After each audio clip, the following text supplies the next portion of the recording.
Hello, hello. Ayan o, kamatis. Harvest na tayo ng kamatis. Pero yung pinakahinog-hinog lang. Ayan, pansin nyo may nahuhulog kasi yung umulan kagabi malakas. Siyempre medyo matubig yan.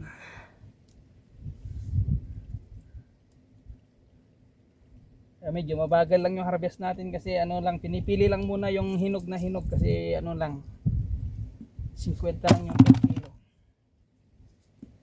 Pansin niyo nahuhulog ang bunga. Ang init sa tanghali tapos biglang uulan sa gabi.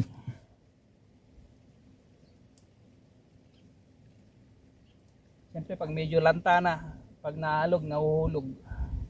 Hinog na eh.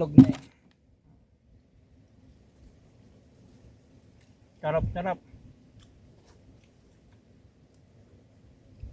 Libre na merienda natin.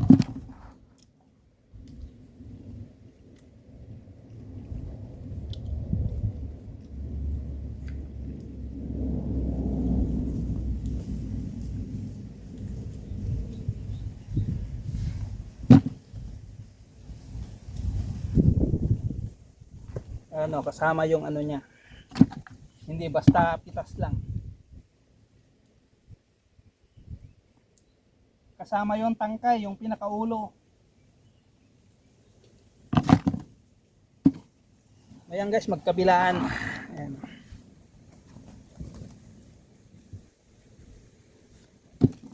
Ano lang yung dala natin, ayan.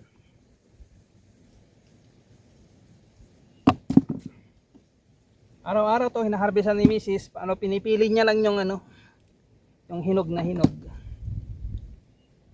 Habang naghihintay ng presyo, hindi naman pwedeng hayaan mo lang na masira diyan, ma-overripe. Kailangan harvestin din.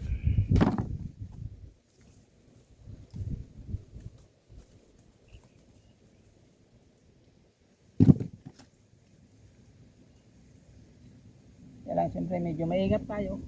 Tinitignan natin baka mayroong butas kasi minsan siyempre tinutukan ng ibon yan.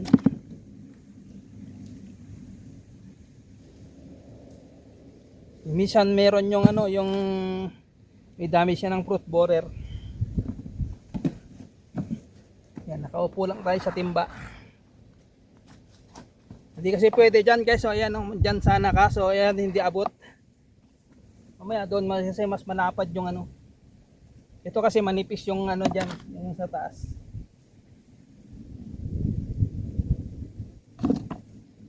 Pansin nyo guys, hindi pa abot sa taas, hinog na yung bunga.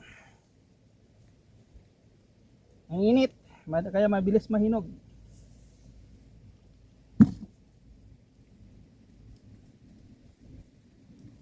Yung nahulog guys, overripe na yun.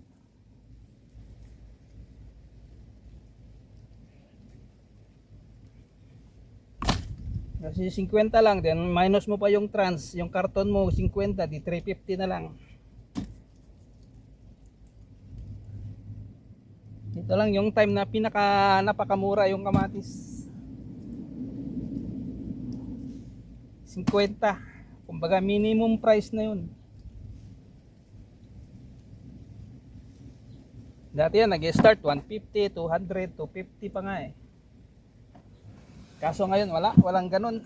Magmula nung nag-pandemic, wala na yung ganung price. Kita nyo naman siguro pati yung beans namin ganun ang price. Ito naman tayo dyan, no. Yan.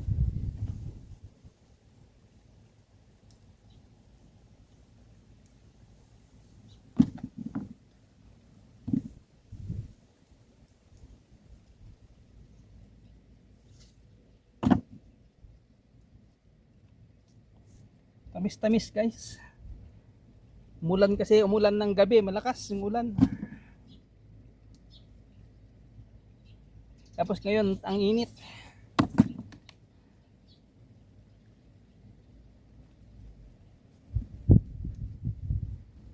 Ayan no, 39 degrees yung init niya. Meron pa tayong net ah. Ano na pag yung direct sunlight siguro baka nasa 42.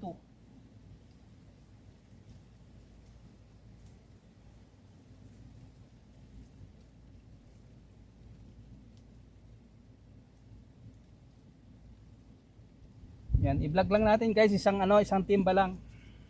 Ito pag napuno ko tong isang timba. Ito lang muna yung vlog natin, di pa tayo kasi makapag-live.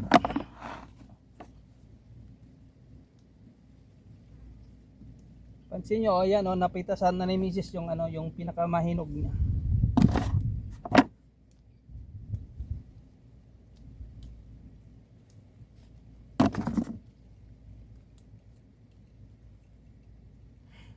Saka meron pang yung panghuling mga grapes pa kasi.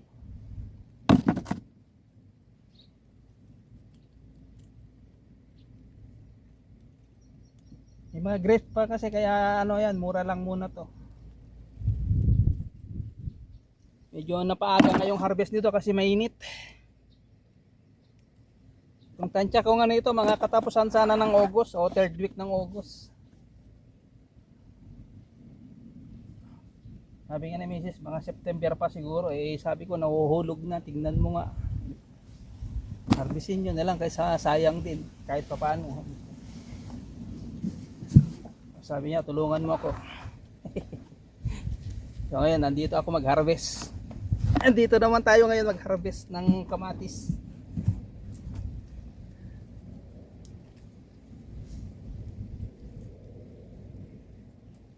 Clip lang yung dala ko kasi at least meron namang ayan magbibitak na kasi overripe na.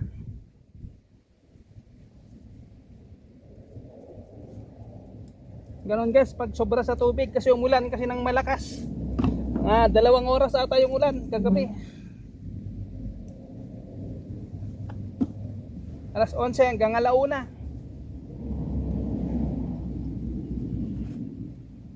Tamang tama na matapos kami mag part time pa uwi. Huminto yung ulan. Diretso na nawala na yung ulan. Diretso uwi na rin kami.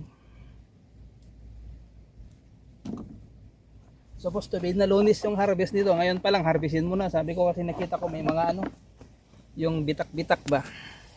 So ayan lipat na tayo dyan So kaninang umaga dito yung hinarvestan nila kasama yung dalawa. Kasama yung dalawa nga po ko. Dito.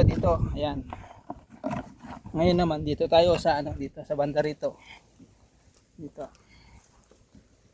Ayan. So, sa kalahati na to. Ayan, mataas kasi masyado, kailangan mababa para kita tayo.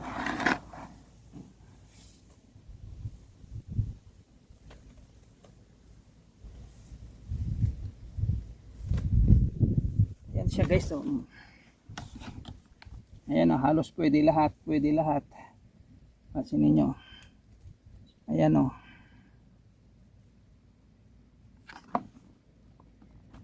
Ayaw kasi ng kamatis ng sobra sa tubig, di baling kulang sa tubig, okay lang. Ito pag lagi, kaya napansin nyo, bihira natin to patubigan.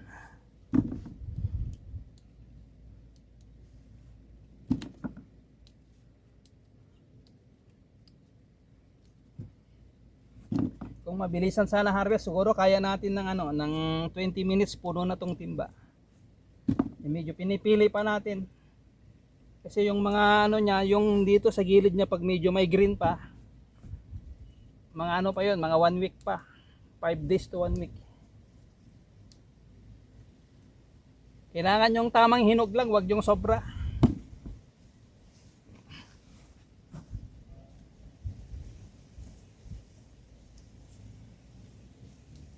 Kasi hindi naman to nagmamadali. Kahit maghintay to ng presyo kasi alam problema. Wala yung problema kay financer. Kaya lang siyempre diskarte naman natin is kailangan kumita. Kailangan umikot yung pera na ginamit para ginamit niya rito.